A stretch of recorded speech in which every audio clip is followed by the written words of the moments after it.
this appears to be the place. And here is where we part ways. We will be discussing highly sensitive affairs. Only a select few may be privy to such knowledge, and that does not include someone who cannot or will not divulge their origins.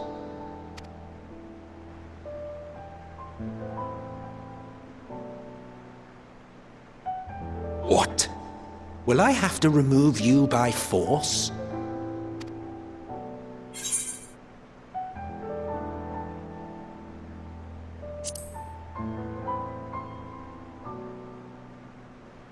Yes, I'm sure your business with Hermes is quite pressing. You may speak with him to your heart's content after ours is concluded. I do not object to his attendance. Hermes, this is highly irregular. Perhaps, but I believe he can be trusted. Meteion would not have taken to him so quickly otherwise. Moreover, the presence of a third party may help me to maintain composure.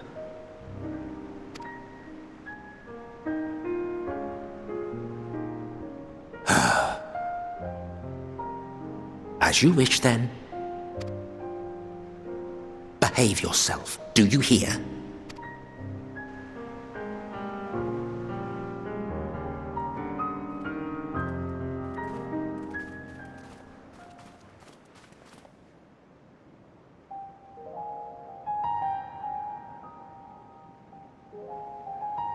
So, it's finally happened, then.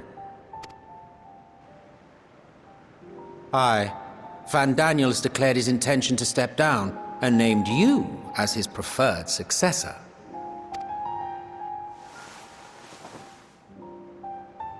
In recognition of your knowledge and your works, the Convocation is giving the recommendation due consideration. As one who does not know you personally, I am to use my impartial eye to take your measure. And above all else, to ascertain your disposition towards the invitation.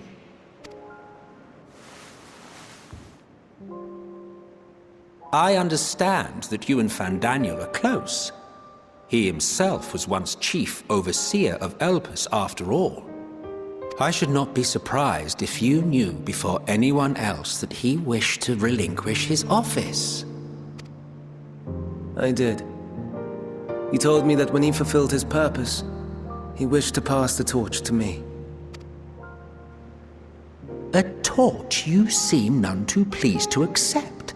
Are you so averse to serving on the Convocation? No, it's not that. For a humble researcher like myself to even be considered is an honor beyond words. No. What troubles me, what I struggle to come to terms with, is the very fact that Van Daniel is stepping down. Does this not mean that he will return to the Star?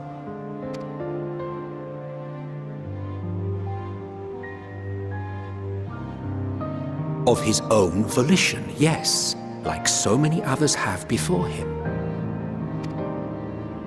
Return to the Star? Does that mean die? Well now, that's not a word I hear often. Is that what you say here in Elpis? Mankind is the life of Atheris. Each of us, a drop of blood flowing through its veins, bearing sustenance.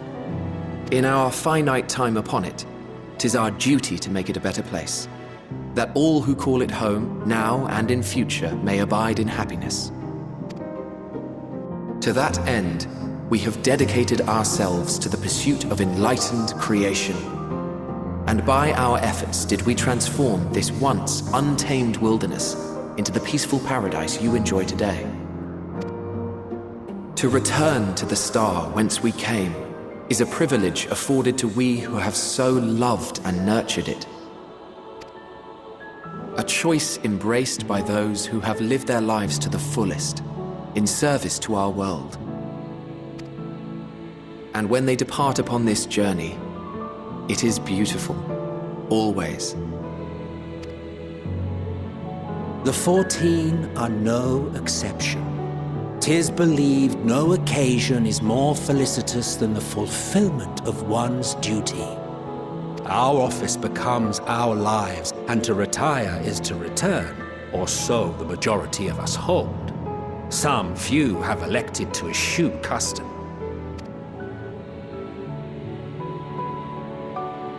Mayhap you feel Fandaniel's deeds do not warrant his return.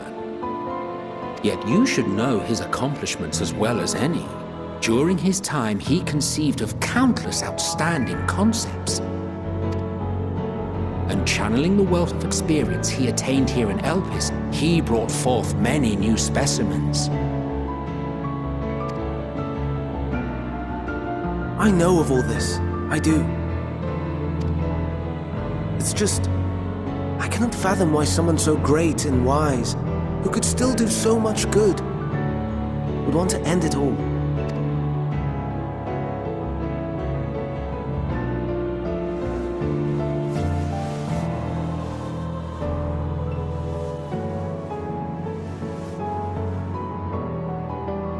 Oh no, I've made her upset. Forgive me. I know I requested your presence. Might I trouble you to take Meteion outside? A change of scenery would do her good.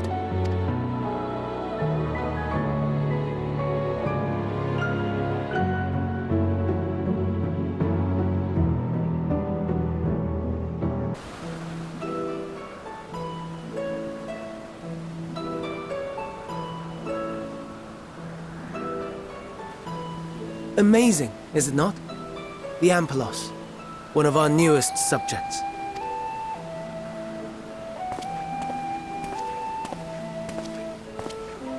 So, how are we coming along?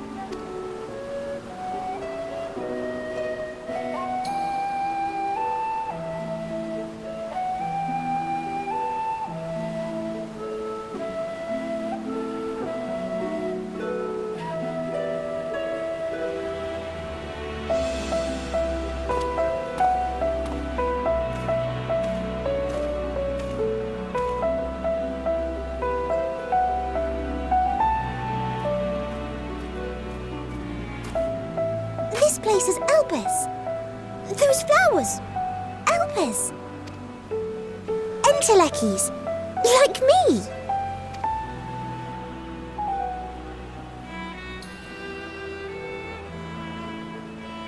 They are a product of Elpis, and so named for their birthplace.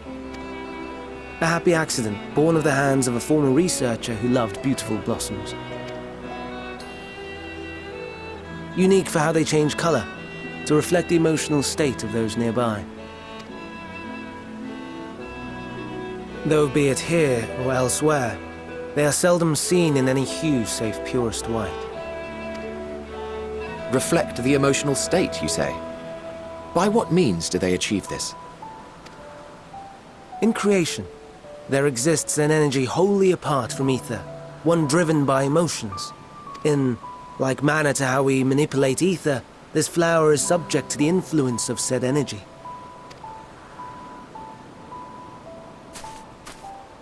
While it has no will of its own, it is sensitive to the prevailing emotion in the vicinity, and reacts by altering its color and vibrancy.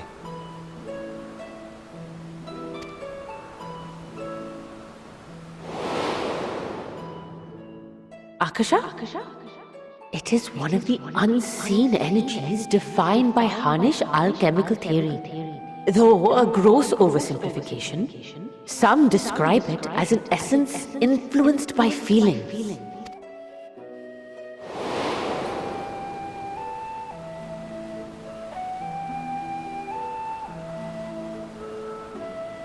Akasha. Though I'm not familiar with the term, your description suggests it is the self-same energy. Dynamis, we call it. And those entities like the Elpis flower that have the ability to interact with this energy, converting emotions into tangible phenomena, are Entelekis. That's me! That's me! An Enteleki! Entelechy! That you are, my dear. And no ordinary one at that, but the first possessed of free will. Wait! A form of energy other than ether? Dynamis?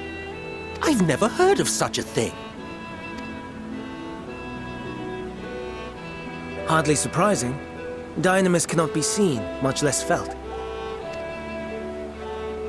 And though its existence has long been theorized, we had no proof until the flower's serendipitous creation. What's more, Dynamis is far weaker than ether. Under normal circumstances, its effects are drowned out by the latter. On account of which, beings comprised of and reliant upon the ether, like you and I, are unable to make practical use of Dynamis. 'Tis a truly esoteric thing, known to but a select few scholars. Intriguing. Then, given the limitations you described, why create Meteon?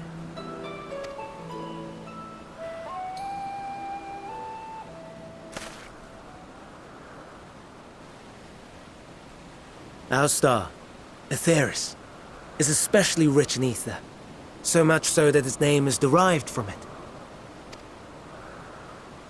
However, when we consider all energy in existence here and in the vast space beyond, Dynamis may account for as much as 68.3%. The more abundant form by far. Were we able to control it, we could open the door to limitless possibilities. 'Tis not unlike a gently flowing stream, unable to break through the dam of ether barring its path. But if we could imbue the stream with the vigor of a raging river...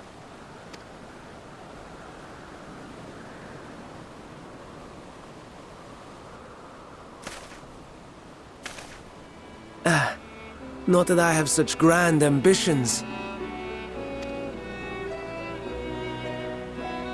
Nay. I merely wish to create a being that could traverse the great expanse.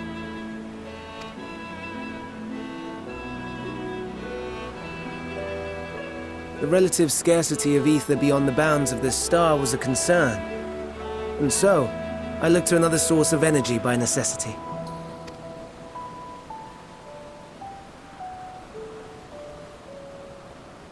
That being Dynamis. No wonder her ether is so thin. Precisely. Yours is thin too. Like an entelechy. Like me. So... are we the same? Entelecchies.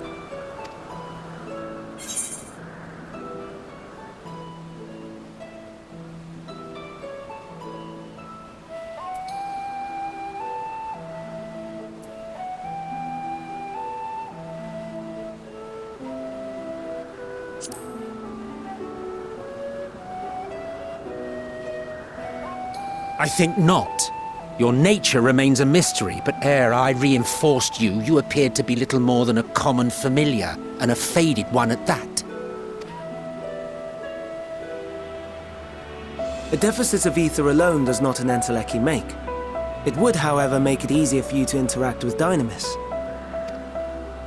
And limited though its influence may be, this quality could prove the difference between victory and defeat. You do well not to underestimate it.